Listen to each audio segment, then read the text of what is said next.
Seja bem-vindo ao canal Informação Cristã. Antes de continuar, deixe um like e inscreva-se no canal para continuar recebendo novos vídeos. Muito obrigado e que Deus te abençoe. Embora Paulo não use o adjetivo, quase sempre quando ele se refere ao Espírito, ele o chama de Espírito Santo, que é a designação normal para a terceira pessoa da Trindade no Novo Testamento. Então, em contraste aos espíritos imundos e em contraste ao espírito humano, que é caído e manchado pelo pecado, o Espírito de Deus é santo, é puro, é separado do pecado. Logo, se ser cheio do Espírito Santo significa estar controlado por ele, é evidente que o primeiro efeito desse controle dele sobre nós será, obviamente, a santidade. Então, a primeira coisa que aparece, a primeira coisa que se reflete na vida de alguém que está cheia do Espírito Santo é santidade. É claro que no livro de Atos, quando o Espírito veio a primeira vez sobre a igreja de Éfeso, alguns efeitos externos aconteceram, como o falar em línguas e o profetizar e assim por diante. Agora, dificilmente nós diríamos, à luz do que o Novo Testamento ensina, que esses sintomas, eles são provas incontestáveis, infalíveis de que alguém está cheio do Espírito Santo de Deus. A julgar pela própria igreja de Éfeso. Uma igreja pode ser ortodoxa, ela pode ter essas manifestações extraordinárias do Espírito Santo, e ainda assim ela não ostentar aquela marca infalsificável da verdadeira plenitude, que é a santidade. Eu não estou negando que Deus nos concede manifestações e expressões da presença do Espírito em nós, mas nenhuma delas é tão preciosa e inequívoca como santidade. Por quê? Porque é a própria natureza do Espírito de Deus, ele é o Espírito Santo. Logo, uma pessoa que está cheia do Espírito Santo, ela vai ser santa no seu caminhar, ela vai almejar a santidade, ela quer viver uma vida reta diante de Deus, ela quer viver uma vida pura diante de Deus, e todas as demais coisas, elas são acessórias e elas nem precisam aparecer naturalmente. Vocês veem que Paulo aqui faz um contraste entre uma pessoa que está embriagada com vinho e uma pessoa cheia do Espírito Santo.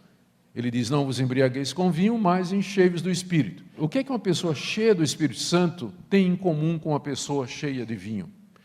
A resposta é que uma pessoa que está cheia de vinho, está embriagada, de tal maneira, ela bebeu tanto que o álcool subiu até a sua cabeça, até seu cérebro, e passou a influenciar todas as atitudes, decisões, escolhas, sentimentos, palavras que a pessoa toma.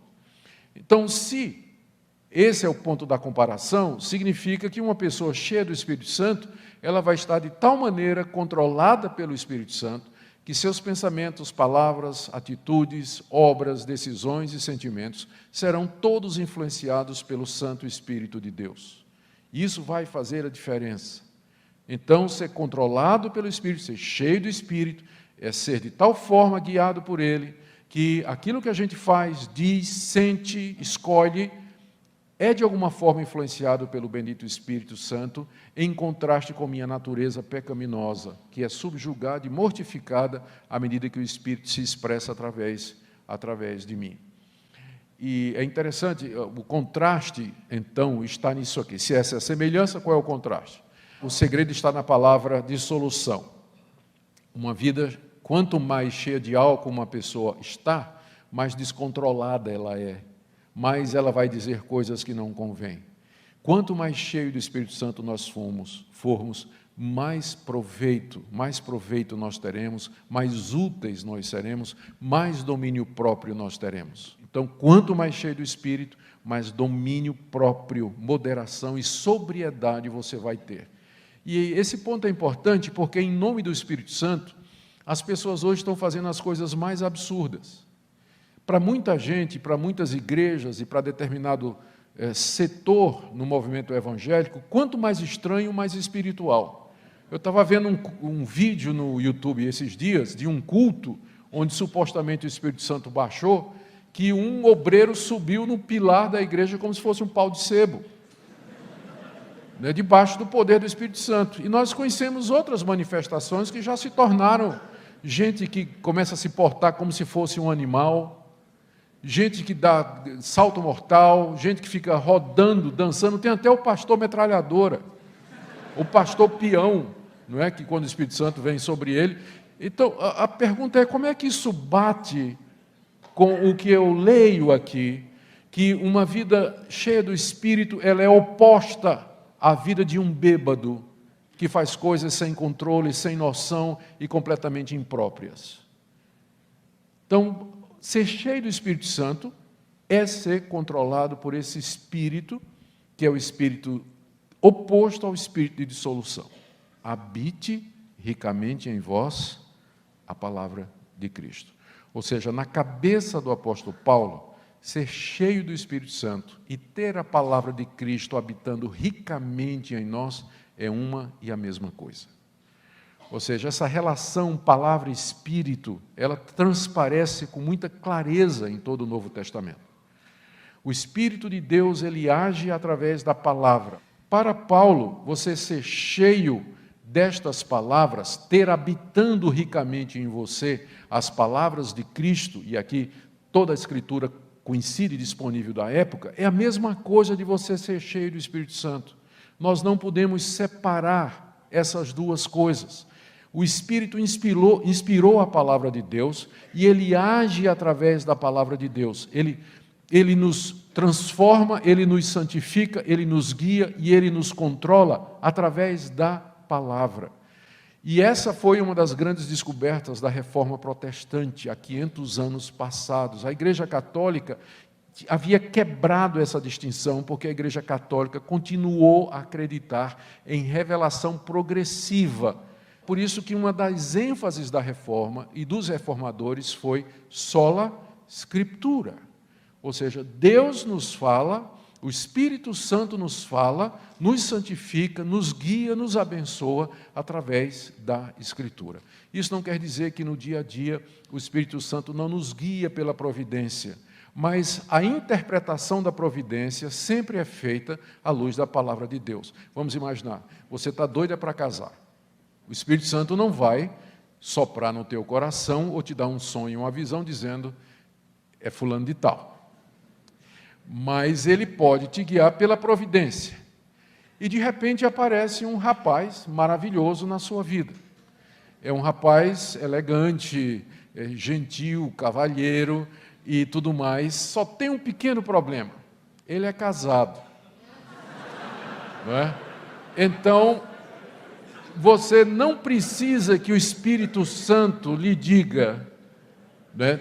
Você não precisa de uma revelação especial e que o Espírito Santo vai lhe dizer, não é esse.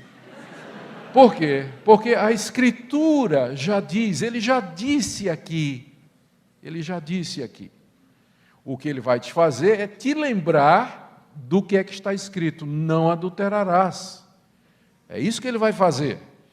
Então, embora, quando a gente diz que o Espírito fala pela palavra, é nesse sentido, até no dia a dia, na interpretação dos acontecimentos, o Espírito faz isso nos levando para os princípios da palavra. Uma vez eu estava pregando numa igreja, eu não me lembro o que foi que eu preguei, que assunto foi, mas eu sei que quando eu terminei, veio um irmão para mim e disse assim, pastor, posso falar em particular? Pode. A gente se afastou um pouquinho e disse, pastor, é o seguinte, eu já era casado quando eu me converti. Então eu me converti, mas minha mulher não. Minha mulher não se converteu. E ela não vem à igreja, ela não é contra que eu venha, mas ela mesmo não vem. Ela não se interessa e tudo mais. E pastor, começou a aparecer aqui na igreja uma irmãzinha, uma profetisa, profetizando que Deus tinha uma serva crente preparada para mim. Uma serva que Deus preparou. E que Deus, não é, tinha essa serva preparada para mim. E, pastor, eu comecei a ficar em dúvida, porque a minha mulher não é crente. Né? E será que é Deus que está falando isso comigo? Que ele tem uma serva crente preparada para mim?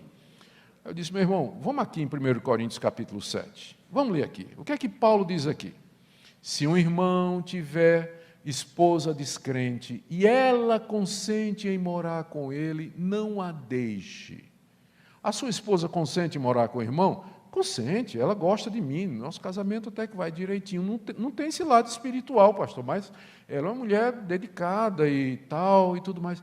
Então, meu irmão, isso aí que está sendo falado não é o Espírito Santo, porque o Espírito Santo não se contradiz. Não é? Provavelmente é a própria profetisa, a serva que está falando isso aí. Não é? Provavelmente é ela. Não é? Provavelmente é ela. Eu digo isso porque há uma tendência muito grande nos dias de hoje das pessoas enfatizarem a ação do Espírito Santo como se ele agisse independentemente da palavra, e o foco são as experiências e as emoções. E tem pessoas que dizem até que a doutrina ou o estudo da palavra ou qualquer coisa nessa direção acaba até sendo prejudicial a uma verdadeira espiritualidade. E a verdadeira espiritualidade se resumiria, ou poderia ser reduzida, a experiências profundas com Deus, e via de regra de natureza emocional, onde a pessoa sente determinadas coisas, vê determinadas coisas, experimenta determinadas coisas, e isso há parte de um crescimento e de um entendimento do que é, de quem é Deus, de quem é Jesus, o que é o Evangelho, o que é que a Bíblia nos ensina e assim por diante. Então, existe essa tendência. É claro que existe a tendência para o outro lado também, da gente focar no estudo da palavra, ser muito preparado teologicamente, conhecer a tradição da igreja, a história da igreja, a interpretação, conhecer os comentários, os grandes eruditos e tudo mais, e também esquecer que nada disso vai adiantar se não for acompanhado pela presença do Espírito Santo de Deus e que fala através das Escrituras. Então, nós queremos as duas coisas representam a espiritualidade madura. Uma vida cheia do Espírito que nos guia através da palavra de Cristo que deve habitar ricamente em nosso coração. Obrigado por ter assistido um vídeo do nosso canal Informação Cristã. Esperamos que ele tenha edificado a sua vida e também da sua família. Pedimos que por favor se inscreva no nosso canal, dê um like e compartilhe esse vídeo para o maior número de pessoas, para que elas também sejam edificadas e alcançadas pela palavra do nosso Deus. Que Deus te abençoe e até o próximo vídeo.